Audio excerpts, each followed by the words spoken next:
पचनासाठी हलके आणि आरोग्यासाठी थंड असे ज्वारीची आंबील।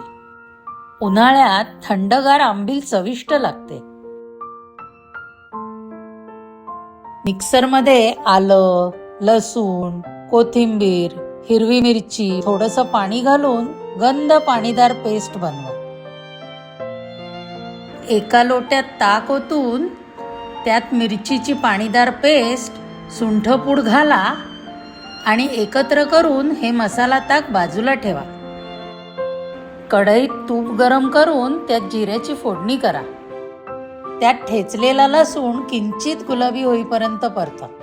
तीळ आणि ज्वारीचं पीठ घाला आणि मंद आचेवर सुगंध येईपर्यंत एखाद दुसरं मिनिट परता।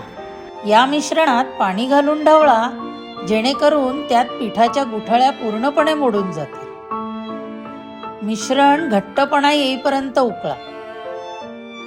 मिश्रण चकचकीत दिसायला लागलं की गॅस बंद करा आणि पूर्णपणे थंड करा। पण मिश्रण थंड करताना त्यावर पापुद्रा येणार नाही याची काळजी घेणं तितकंच महत्त्वाचं आहे। जर मिश्रणावर पापुद्रा आला तर आंबील एकसंध होणार नाही।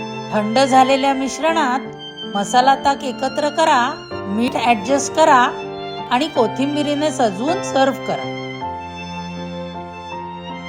ज्वारीचं आंबील तयार आहे। हे आंबील नुसत्या ताकाला एक उत्तम पर्याय म्हणून आपण जेवणात इन्क्लूड करू शकतो। रेसिपी आवडली असेल तर लाईक करा, शेअर करा आणि चॅनलला नक्की सबस्क्राईब करा। थँक्यू।